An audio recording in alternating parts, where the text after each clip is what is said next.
MCR TV, notre partenaire média.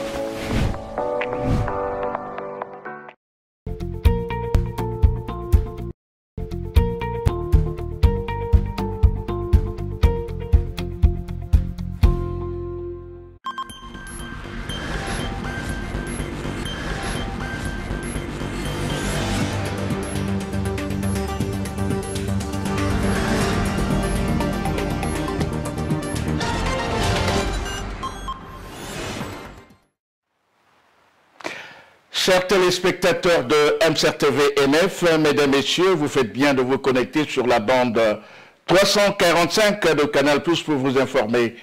À la une de cette grande édition, l'humanité tout entière a célébré ce jeudi 10 octobre la journée mondiale de la santé. Notre éditorialiste maison, Moeti Tivongo, souputera sur la réalité de la santé mentale au Congo. Puis, les routeurs de la société de téléphonie mobile Airtel permettront une connexion Internet illimitée et stable sur votre mobile avec une autonomie de 6 heures.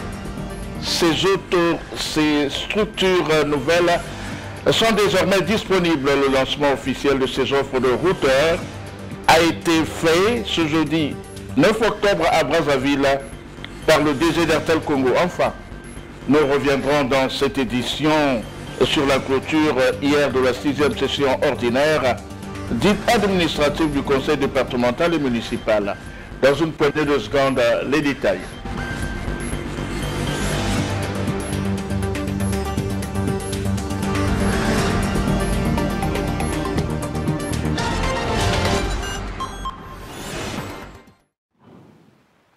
Mesdames, Messieurs, une fois de plus, recevez nos salutations et bon confort de suivi. Nous l'avons dit en titre, l'humanité a célébré ce 10 octobre la journée mondiale de la santé mentale.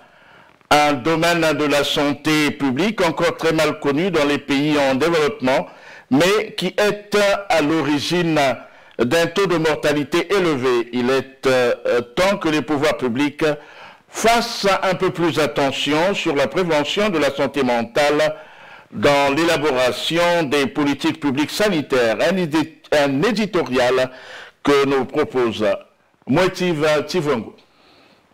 Cette journée dite de santé mentale, célébrée la première fois en 1992, est l'occasion de sensibiliser l'opinion publique aux questions de santé mentale et de mobiliser les énergies en faveur de la santé mentale des populations.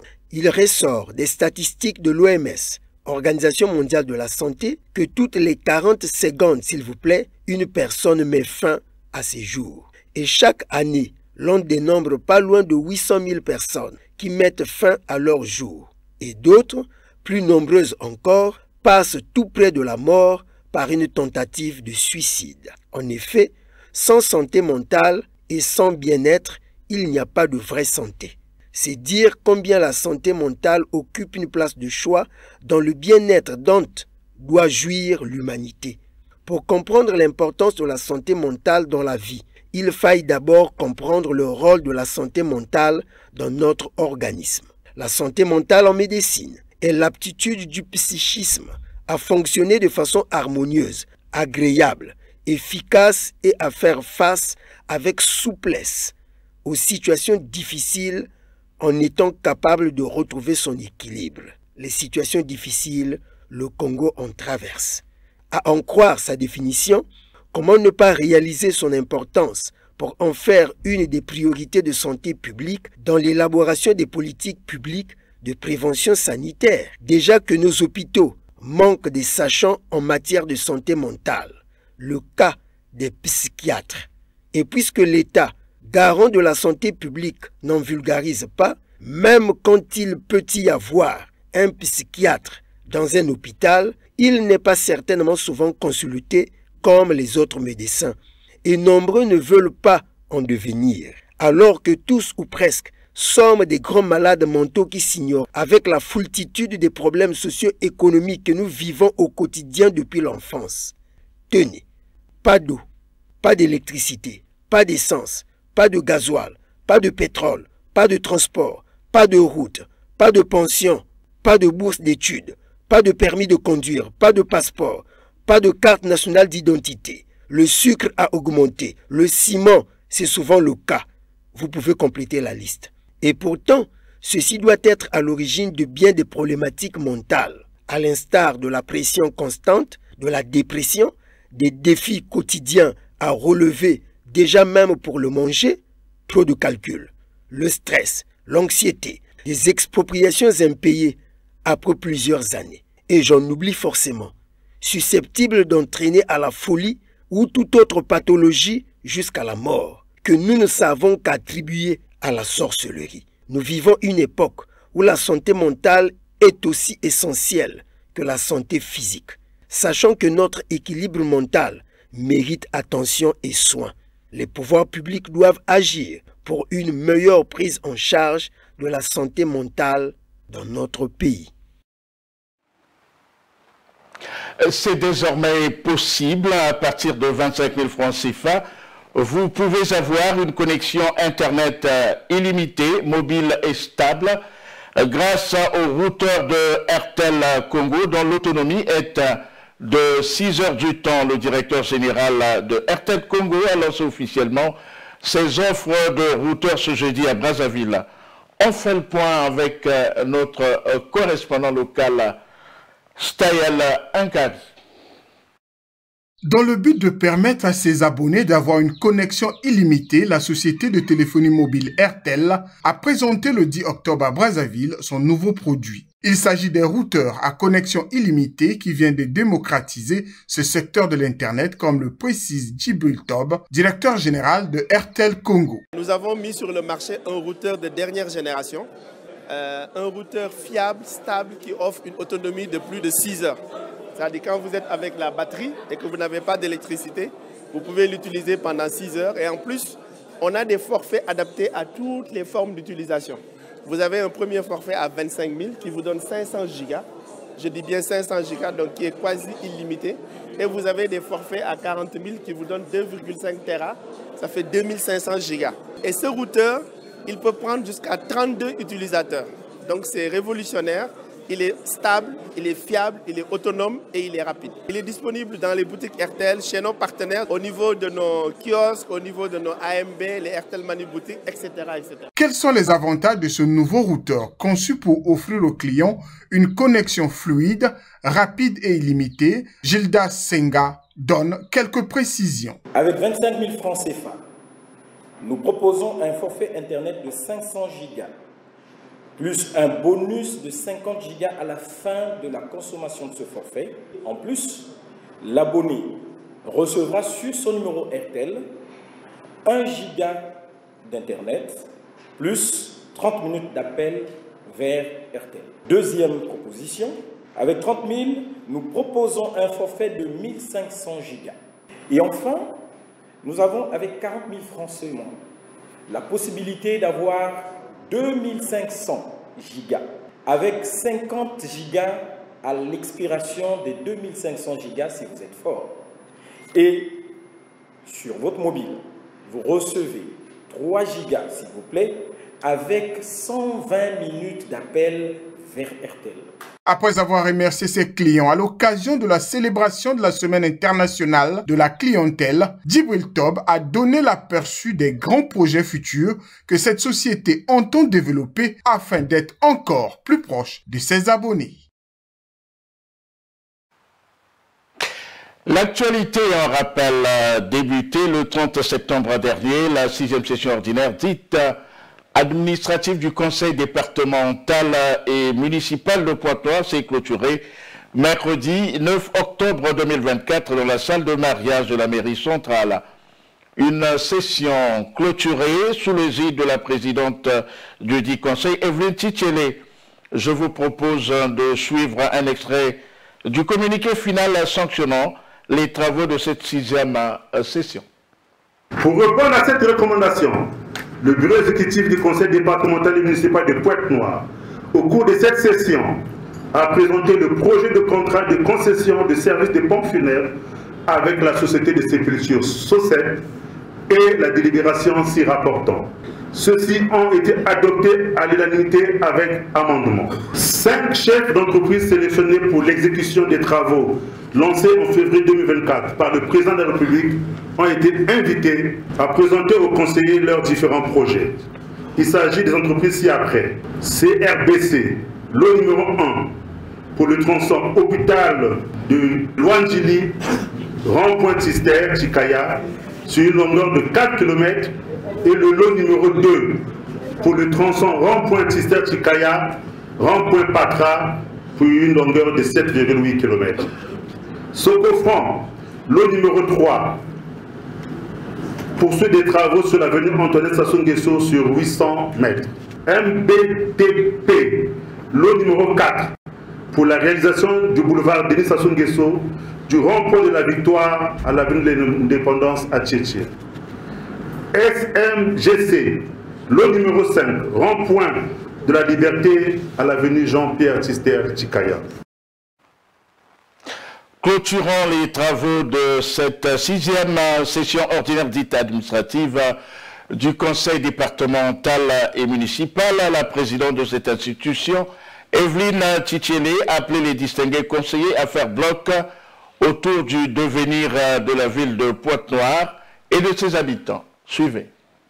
Au moment où s'achèvent les travaux de la 6e session ordinaire dite administrative, lesquels travaux ont eu pour dominante l'ajustement des lignes budgétaires de notre budget primitif exercice 2024, notre Assemblée locale est parvenue, après des échanges pertinents et des débats fructueux, à l'adoption des budgets supplémentaires et annexes du Conseil départemental et municipal de Pointe-Noire, arrêtés en recettes et en dépenses à la somme de 23 500 447 861 francs CFA. Il en découle une augmentation d'1 milliard de francs CFA qui trouve sa justification dans l'appui financier que nous avions reçu de la part du gouvernement de la République sous la très haute impulsion de son Excellence M. Denis Sassou Nguesso, président de la République, chef de l'État.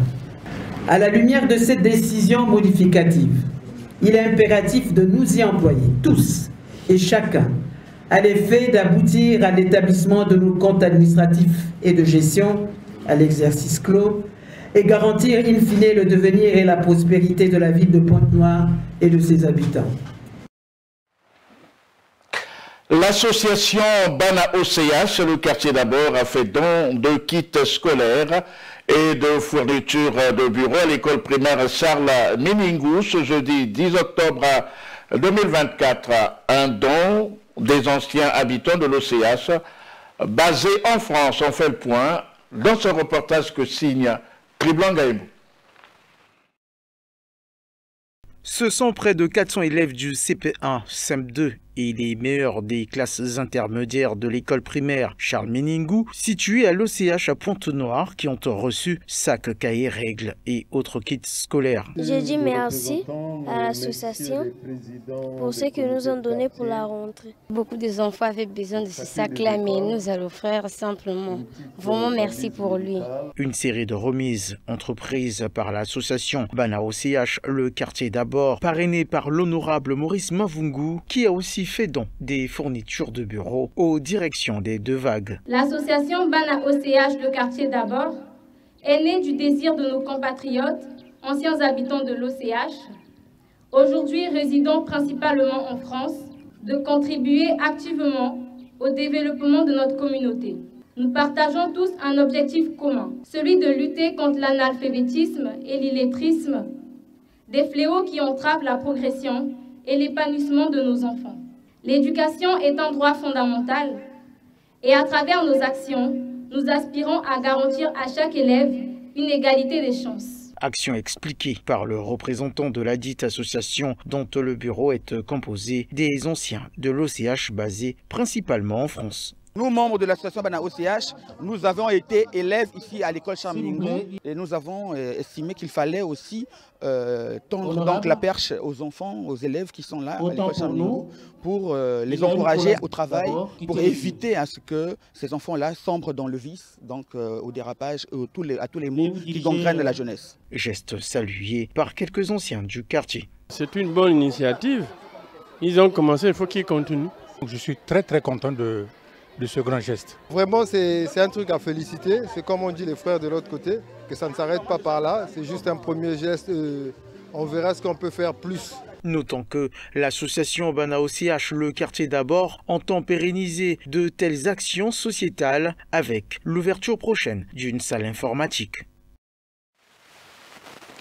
Depuis quelque temps, on observe des bacs à ordures de la société Averda débordés complètement. Un sombre tableau qui fait tâche à la ville de Pointe-Noire et la prédispose ces populations à des conséquences sanitaires. Je vous propose de suivre ce reportage.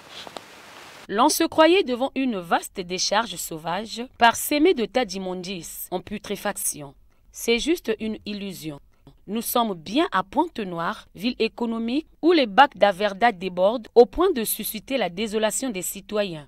Ça fait pratiquement déjà, je peux dire, 2 à 3 mois que nous avons l'accumulation de beaucoup des ordures. Ce n'est pas quand même normal. Pourquoi? Parce que c'est quand même un quartier comme Ngoyo. Et puis quand nous, en tant que quartier qu'on appelle habitants de Ngoyo, nous avons remarqué que c'est une situation qui a débordé dans toute la ville. Ce n'est pas quand même normal.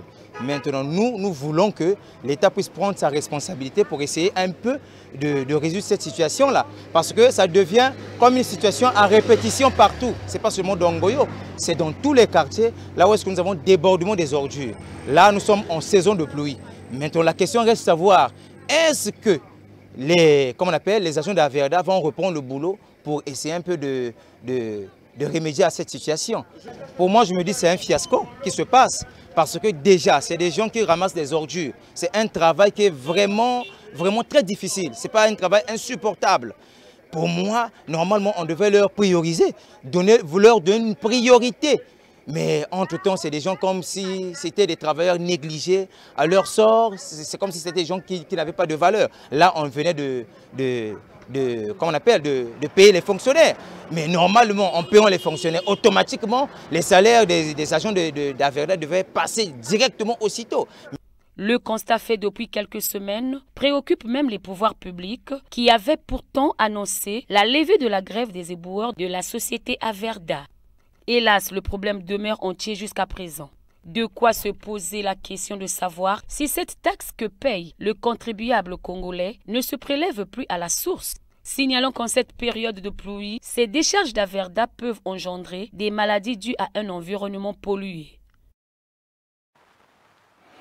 Une page sombre dans cette édition. Michel Boibanda, alias Vieux Bobo pour les mélomanes, a tiré sa révérence hier mercredi à Brazzaville. Quelques témoignages dans ce reportage que signe Jérémy Bakwa.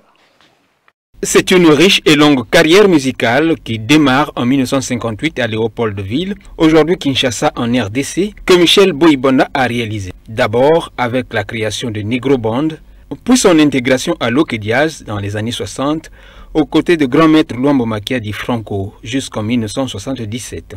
Roger Tello, journaliste culturel, témoigne cette merveilleuse carrière musicale. Dans Loke Diaz, c'était une forte formation autour de grand maître Franco qui a fait de lui un chef d'orchestre lorsqu'on est arrivé au 20e anniversaire en juin 1976. Et cet anniversaire, Luambo avait demandé à tous les artistes musiciens d'écrire des textes qu'ils devaient valider. Et Yuluma Biala, par exemple, a écrit Chéri Kamikaze. Boibanda a écrit Nous étions et Sololakana Motote. Une chanson poétique qui a touché le cœur du président Mobutu et qui a demandé à son conseiller culturel d'acheter le 30 cm et en même temps acheter des instruments qu'il fallait installer un podium au palais pour que cette chanson soit exécutée chaque lundi à 19h30. L'artiste musicien Diofeli Balinde nous rappelle le souvenir de la scène qu'il a partagé en 2017 avec ce grand artiste à l'espace culturel Jean-Baptiste Tati-Loutard. Nous avons fait le même podium, nous avons chanté ensemble. Moraliser en fait le peuple. Hein, il ne vantait que son pays et il était fier de son métier. C'est regrettable qu'il parte. Quand vous vous éloignez du micro, il avait toujours quelque chose à dire. Il y a une chanson qui me revient à l'esprit, qui était devenue générique même avant de lire les Sangwaliwa Sangwapasi à la voix de la Révolution congolaise. Ah bien lewe, ah bien lewe ngo, ah ah ah, oh ngo. Je le vois quoi. Notons que, récemment distingué par une société du pays pour sa longue carrière et l'immensité de ses œuvres à Brazzaville, Michel Boy-Bonda, vieux bobo pour les intimes, a tiré sa révérence ce mercredi 9 octobre à l'âge de 84 ans dans la capitale congolaise.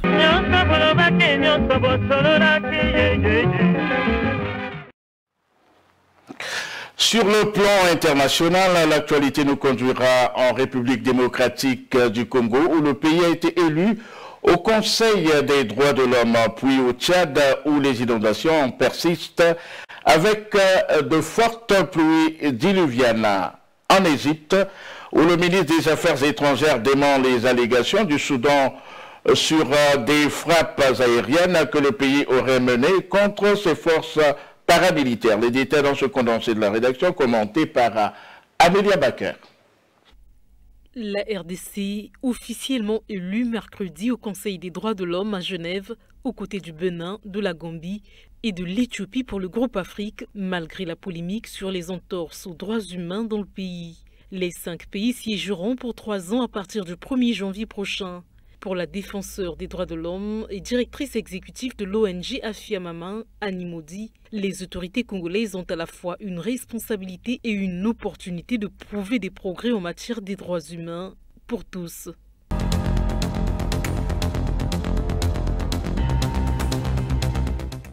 Au Tchad, la ville de N'Djamena, toujours sous les eaux, les pluies diluviennes et la crue du fleuve Chari ont déjà submergé les rues de plusieurs quartiers de la capitale. Les inondations ont déjà fait près de 600 morts et affecté près de 2 millions de personnes. Une réunion de crise a été convoquée mercredi par le Premier ministre Alamai Alina avec plusieurs ministres et l'armée pour rappeler à la mobilisation générale, marquant ainsi l'urgence de la situation.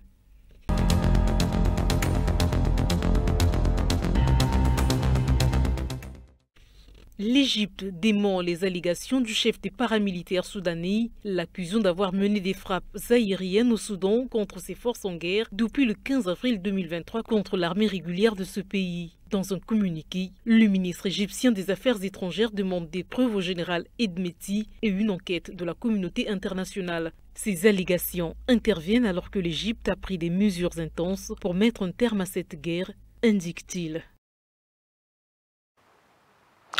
Au rez-de-chaussée de cette grande édition, le sport. Les résultats du tirage au sort des éliminatoires du CHAN 2024-2025 sont disponibles depuis le 9 octobre, date à laquelle ce tirage a été réalisé par la Confédération africaine de football. Le point dans ce commentaire. C'est le mercredi 9 octobre que la Confédération africaine de football, CAF, a procédé au tirage au sort des éliminatoires du championnat d'Afrique des Nations, CHAN en sigle, l'équivalent de la CAN pour les joueurs locaux. 3 équipes nationales, à savoir le Maroc, la Tunisie et la Libye, ont assuré leur qualification directe pour la phase finale du CHAN 2025 dans sa 8e édition qui sera organisée conjointement par le Kenya, la Tanzanie et l'Ouganda du 1er au 28 février 2025. Ces 3 sélections arabes participeront au tournoi sans passer par les éliminatoires, contrairement aux autres nations africaines. Cette situation résulte du retrait de l'Algérie et de l'Égypte de la compétition. Cette décision a été prise par la CAF en raison de l'attribution de 3 places à la zone Afrique du Nord, UNAF. Ce tirage au sort a donné les résultats suivants. Zone UFOA, Union des fédérations ouest-africaines de football A. Premier tour, Sierra Leone Cameroun-Libéria. Les matchs se joueront en aller du 25 au 27 octobre et en retour du 1er au 3 novembre. Deuxième tour, vainqueur du match du premier tour contre le Sénégal, Mauritanie, Mali, Guinée, Guinée-Bissau, Zone UFOA B, Union des fédérations ouest-africaines de football B. Premier tour, Togo, Bénin, aller du 25 au 27 octobre et retour du 1er au 3 novembre. Deuxième tour, vainqueur du match du premier tour contre le Niger, Côte d'Ivoire, Burkina Faso, Ghana, Niger. Aller du 20 au 22 décembre, retour du 27 au 29 décembre. Zone UNIFAC, Union des fédérations de football de l'Afrique centrale, Guinée équatoriale, Congo, Centrafrique, Cameroun, Tchad, République démocratique du Congo. Aller du 20 au 22 décembre, retour du 27 au 29 décembre. Voilà, mesdames, messieurs, ainsi s'achève cette session d'information. Si vous avez aimé, j'aurai le noble plaisir de vous retrouver à d'autres occasions. Bonne continuation des programmes sur MCRTV NF, votre partenaire média.